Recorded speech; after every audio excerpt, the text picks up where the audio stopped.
Welcome to a new episode of Outside the Panels with your host, Johnny the Machine Hughes.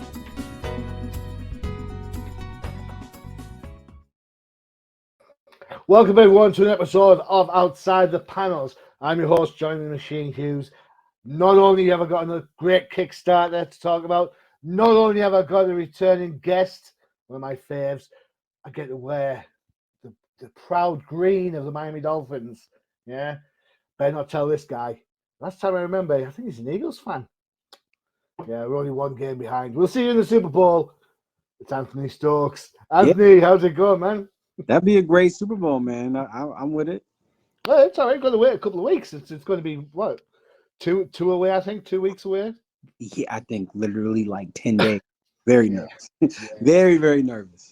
Yeah, I don't know, man. I think that's the game that you'll find your bomb going on. I think you'll rock that. I think what's his name, AJ Brown, will just light us up like nobody's business. You know, look what Stephon Diggs did to us in Buffalo. So cool. Mind you, you can't knock any team that scores 70, right? Yes, you can. Yeah, I mean, it's scary. It's terrifying. It's absolutely terrifying. Yeah, speed kills. All right, excellent. Enough football. We're here to talk about yet another comic book from yourself. Anthony, I've got to say, man, you must be one of the hardest working guys in all of Kickstarterdom. It feels like that. Yeah. No, absolutely, man. You know, it's you get a system down and you get a regimen and you just keep doing it. All right, cool. All right, so we have the trailer ready to go from your Kickstarter page. We're going to have a look at that in a second. I'll just bring that up so we can get that going. 35. 35, yeah. You've still got miles to go. You've still got a good 49 days to go at the time of recording. So, you've still got some ways. You've got plenty of time.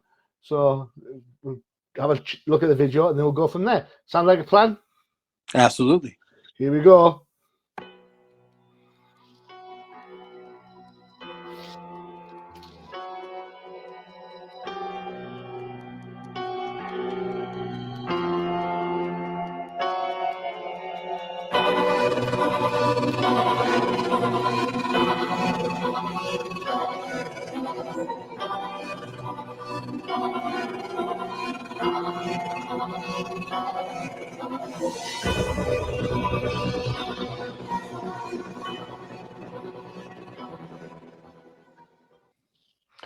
Right, so I'm going to stop you there because your visual self is going to tell us all about this. I'd rather not hear from you. I'd hear from the horse's mouth, my friend. Intrusive thoughts. Yeah, I want to hear from you, man. Okay, cool. Like it is. What's intrusive thoughts? How's it about? To me, I've looked at the first couple of issues. It seems like imaginary friends and angst and demons. Yeah, no, I mean you nailed it. It's about an orphan. He gets abandoned at 3 years old. He has foster parents that are always gone. He has anxiety, depression, loneliness, sleep paralysis, and his sleep paralysis even bites one of his classmates. It manifests out of his head and bites one of his classmates. So it's about how do we get here and how do we fix it? You've got a diverse writing portfolio. Mm-hmm, yeah. I remember when we talked about Decay, and then you've had the wrestling book, Tap Out, no? Tap or Die. Tap or Die. There you go. And now we're kind of, so you had like Voodoo, then you had like Cheesecake Fun. Now we're back to the horror vibe. What is it about horror that keeps dragging you back to the kind of? That's a good question. So one, something to note is that I started the series like last year, right? So that's maybe where my head was at. I think horror works well for comics. I think it's you can do a lot of bold, crazy things, and I think it lends itself well to that. But I'm branching out with other stuff, and I don't know if I have any more horror after this series even planned. I mean I'm doing a lot. Who knows? I have so many. Yeah. I might. There's probably some I'm forgetting, but yeah. I want to be able to be versatile. Be able to write anything. Yeah. Do you? So I think we might have talked about this previously. I'm probably on Decay more than Tap, but I always think horror is hard to convey in comic books. Because Really? you go to the pictures and you go to the movies, for example, and the music's creepy and the lighting's dark, and then the music changes, and then the door swings, and there's someone behind it. You don't really get that in comic books because all you've got is the page flip, right? I So think that's a how great do you point. how do you build that tension up? I think that's a great point. Like medium, and that's why movies are an incredible medium because it's a combination of everything. It's a visual, like audio, all that stuff. I think the way that my friend talks about every panel is a moment, it's unit of time, essentially. So you can do it like that. You can, if you're trying to draw something out, you can use a lot of panels. You have splash pages. It's just using the medium for sure. And yeah, do I think something's going to be? Do I think a well executed horror premise is going to work better as a movie than a comic book? You got me, probably so, but I still think there's a lot you can do with the medium. I think horror in comics can work better than horror in movies because the movies rely on things like the camera angle and the music and all that sort of stuff, right? Yeah. So if you want to be lazy about it, not that I'm calling any horror movie lazy, Saw 10, then you can get away with kind of being a bit cheap on the like suspense because it's like if we're stuck on suspense, we'll just shock them, we'll jump scare them, right? Where comic books, there's no easy buy. You've got to set the seeds from the get go. And I was looking through issue 2 before speaking to you today, and things like the ball that's leaking on the side of his bed, the snow globe thing. I was more terrified of that than anything else. I'm like, that's a metaphor. That's a visual metaphor for something. And I'm like, something's going on with that ball. A monster turns up. I'm like, yeah, it's a monster. So what? Show me this ball again. Because I'm like, there's something freaky about that ball. So I think not to do horror comics a disservice. I think it's a different type of horror. I think it's harder to get the buy-in, but I think if you plant the seeds, and Anthony, you do this brilliantly in the issues of this series that I've seen so far, you're following the character through their journey, and it's his horror that you're experiencing, not your horror reading it. Does that make sense? No, 100%. And that's the cool thing about, you're right, is that you can use kind of anything. You can use a certain. I was watching I'm a big horror guy. I was watching Final Destination, I believe it was the 5th one. And for those who don't know, Final Destination is about like freaky like accident stuff that happens like Ruth Goldberg machines. Just like crazy, mouse trapping. So yeah, the premise is that there's a bunch of characters, and one of them they all escape death, and then then death as an entity spends the rest of the movie trying to knock them off one at a time. And it's brilliant. Those movies have like informed so much of my morbid sense of humor and given me so much anxiety, But there was one where a ballerina is on a balance beam and there's a screw on the balance beam, and she's ballerina, she's like dancing around it, and it's so tense. But it's like, what? That wouldn't be the end of the world, that would hurt. But it's like, and it's the way they play with it, like the way that's like, oh, just missed it, Joe. Like it's. You're waiting for that moment where that heel hits it, and then whatever goes on from there. Because you're absolutely right, it's a calamity of things, isn't it? I remember watching the first one, and someone's on the computer and some water, they put like a cold drink down or condensation of a coffee cup, and the condensation drips into the computer. So they shake the computer, and then something else happens, and then before you know it, they got impaled by a spike. I'm like, where's the spike come from? Tell you, man, the internet's dangerous. A coffee cup that would have a couple drips that it was like flooding. It was like a cup of water. It came from this cup. Yeah, it's crazy. We'll have a look at the Kickstarter, because I think your Kickstarters tend to be fantastic. Thank you. They're full of detail. So we've got some stuff to look at. Thoughts can hit. What was it? Because you create a writer. Excuse me. What's it like working with different artists? I mean, it's just same as anything, man. It's some people, everybody works differently, right? Like everybody brings different things to the table. They have different strengths and different weaknesses. So sometimes you get a writer where you don't have to be on them. You know, they'll execute in a certain way and it works. And there's certain writers where they need more direction. And I think it's important as a writer, comic book writer, to be flexible, you know, and be able to adapt to those situations. The style of writing changes, and you've changed with this.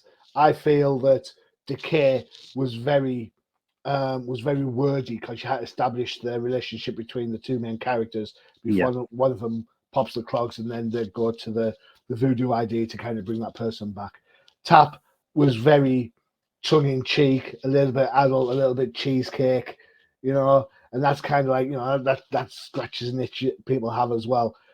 This one, from the first couple of issues, especially issue 2, which I've read, there's not a lot of words going on. How do you, as a writer, then pace your writing to match the artist if there's no dialogue? How detailed do you need to be when it comes to kind of like panel direction or what you want to see on the page? It like I mean, truthfully, it really depends because it's so contextual. It's so much about the story, and I had to give you a cop out answer, but you know, it's like Levi. I will ask, what's the rating? What's the rating for this issue? Oh, you and your ratings. Issue 2, I thought issue 2 was great. I'll say this now. I'm going to be honest because, you know, I'm an honest guy. I am not a horror fan, so this book is aimed at horror fans. I'm not a horror fan. That said, I absolutely loved the setup of the book. The kid being bullied could be anyone. It could be a Peter Parker type. It could be anyone kind of in that moment. The idea of having the imaginary demon friend who with shark teeth. I liked his humorous side. I saw influences with a little bit of Jack Kirby's Demon, although without the rhyme, thank God, because rhyming's hard. I thoroughly enjoyed it. I was, you know, if I was reviewing the book for Crusaders, I would give it a solid 3. I'm joking. Look at your face. You almost left there, didn't you? You're like, No. what? No. I was really impressed with it. To be fair, I've been impressed from the get-go. Absolutely, I thought Decay was decent. You know, and I loved the humor in Tap, and then this is just, you know, for me, you're one of these guys that is just so creative and just kind of pushing the boundaries of your talent and making sure that the books you put out are like challenging. It's not just the same old, which I think is great. I would give this a 5, and you know what, Anthony? I think, you know, that's 5 out of 5. In case anyone's saying, "Why don't you have marks?" Yeah, so less of it. I thought the colors were great. I thought the art was brilliant. I liked the kind of edginess, especially as the kid, like the older kid, and then you've got like the juxtaposition between the purple demon. The black and white stuff when the is it the counselor or the teacher's kind of looking in on him and stuff and seeing the stuff on the computer. I am waiting for a switch and bait. I'm not going to lie. You know, it's kind of, I'm expecting for that Fight Club moment. Do you know what I mean by fight? You know what I mean? Oh, yeah, yes. So I don't know. No spoilers, please. But I really enjoyed it. And I'm glad you sent me issue 1 and 2 so I could really delve into it. Covered it 5 out of 5. 5 out of 5. There you go. Wow, I am hard to please. It is hard. I am hard to please. I don't think so. You've been giving me good reviews every time I come up here. Yeah, you say that, but you give me grief for only giving you 4 stars the first time we spoke. So you know, I was full of vigor. I was you know, I was younger back then. I was more bright. Younger back then, bless. Oh dear God. Well, I've got less hair now, so there you go. The book really works. You know, this bit, faceless parents. That's symptomatic of him being an orphan, right? He has no idea. That was actually one of the ideas I had. Yeah. The idea that he's drawing from memory. He can't even remember what his foster parents look like. Yeah. Great colors again. The thing just works so well. And it goes from being kind of like self-reliant here, where he's kind of like, yeah, check me out, yeah, I'm cool. And then the next step, he's like wide awake. He's, oh my God, what's going on? His sleep problems are kicking in. He's got things coming out of his dreams into reality.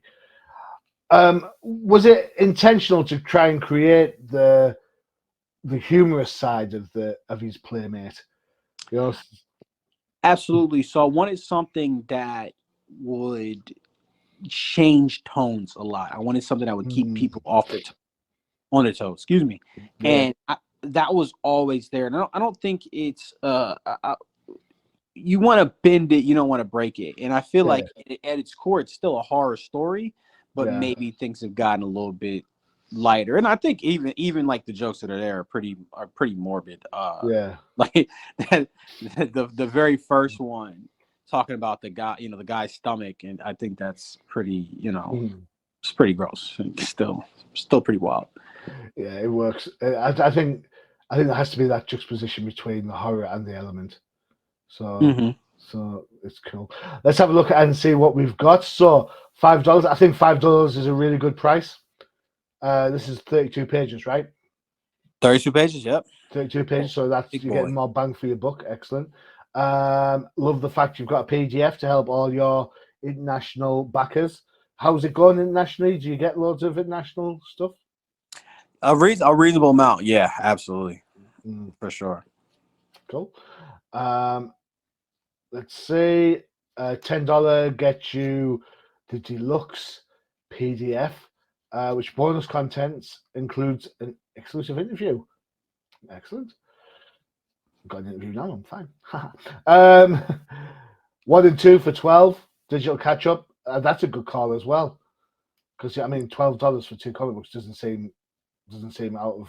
It's like 60 pages. Yeah, man. Yeah, man.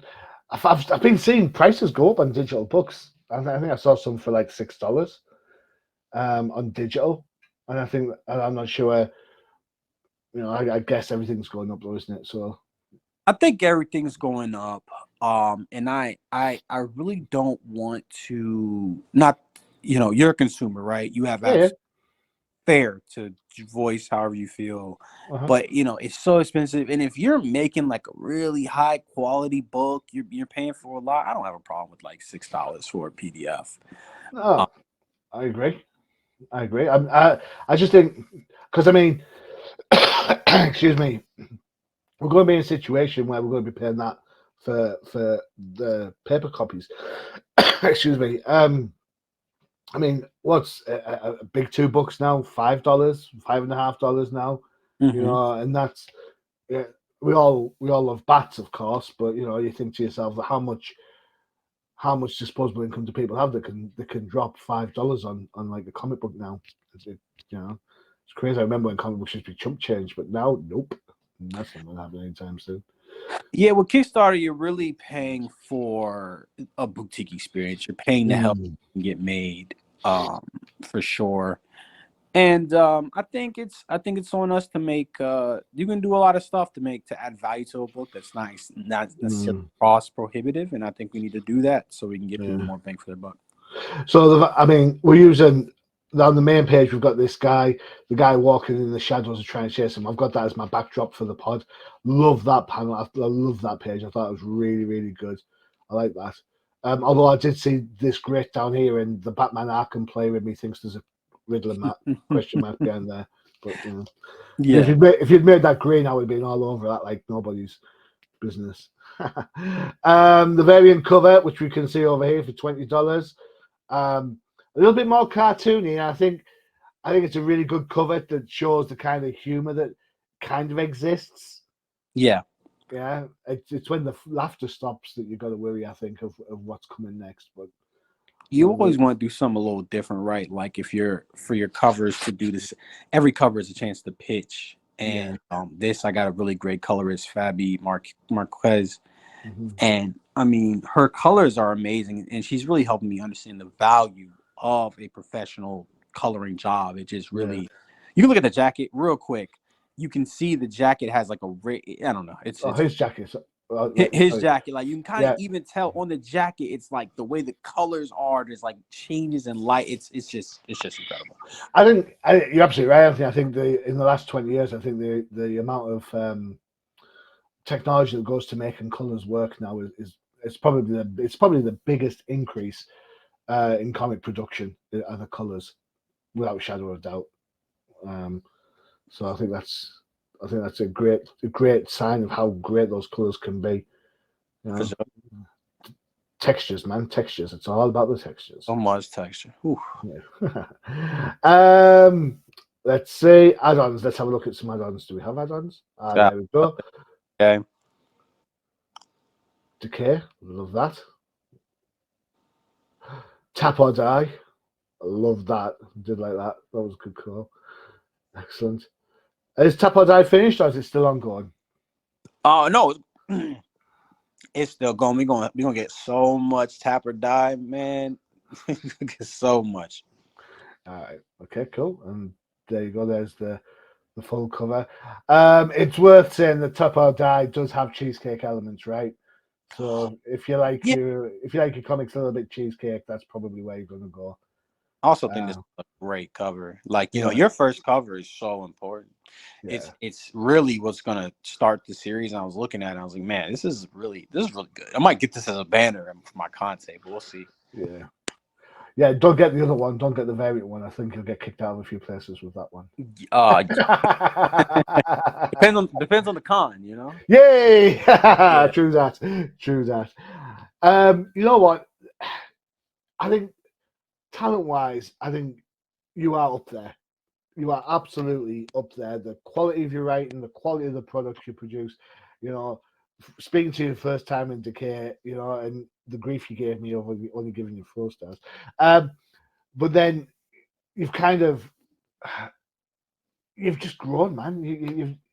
You've done fantastic. Thank you, man. Appreciate it. I work really hard. I really do.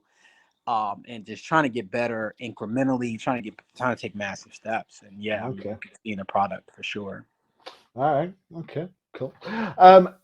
We're almost out of time because we're on a short pod today because you are super, super busy. Let's just it's fine.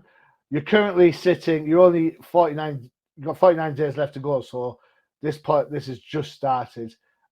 You are currently sitting at 673, and you're looking for 2,500.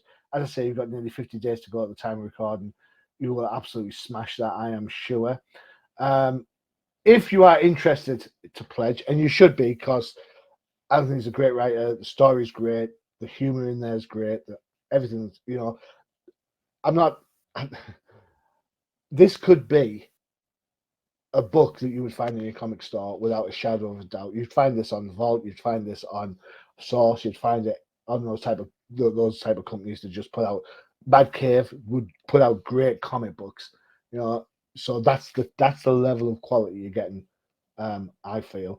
There's the link for the pledge. Of course, yes, I know it's a long link. Nothing I can do about that. Blame Kickstarter. But you know how this works, man.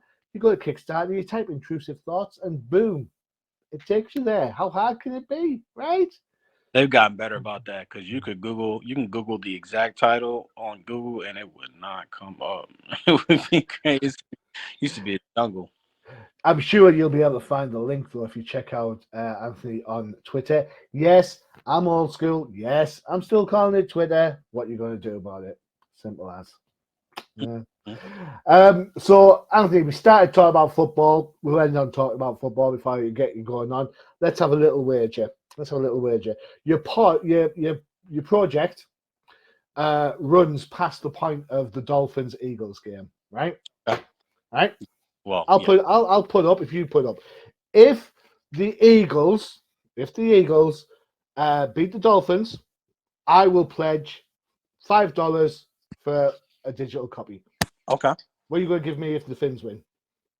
I'll give you Finn's win. I'll send you my entire digital catalog. Bah! There we go. Excellent. Including the special covers on Tap or Die.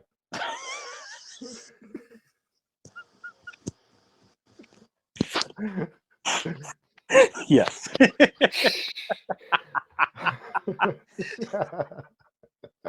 Oh boy. Well, there you go. All good, man. All good in the hood. Anthony, thank you so much for taking time out of your busy schedule. I know you are, for me, one of the superstars of Kickstarter. You are absolutely always welcome here to talk about your books. Drop me an email, get yourself on the show. Hopefully we spend some more time soon. And you know what? Congratulations on yet another fantastic Kickstarter. Thank you so much for having me, man. They'll be in touch. Anytime. All right, guys, there you go. That's it for another short pod. Don't forget to check out the UCPN for all your favorite shows. No adverts this time. You're going to have to use your imagination to think what the No Price podcast looks like, or what the Definitive Crusade, or if you like your comics of a certain age, the Old Timers Comic Book Show. I'm sure you've seen the adverts before. Hey ho. Anthony, absolutely fantastic speaking to you, man. Really appreciate it. Absolutely, man. Talk to you soon. All right, and I've been your host, Johnny Machine Hughes, and as always, go Finns. You snuck that one in, huh? Visit undercovercapes.com for the latest and greatest podcasts via the Undercover Capes Podcast Network. Also visit our parent company website, comiccrusaders.shop, all about comic pop culture.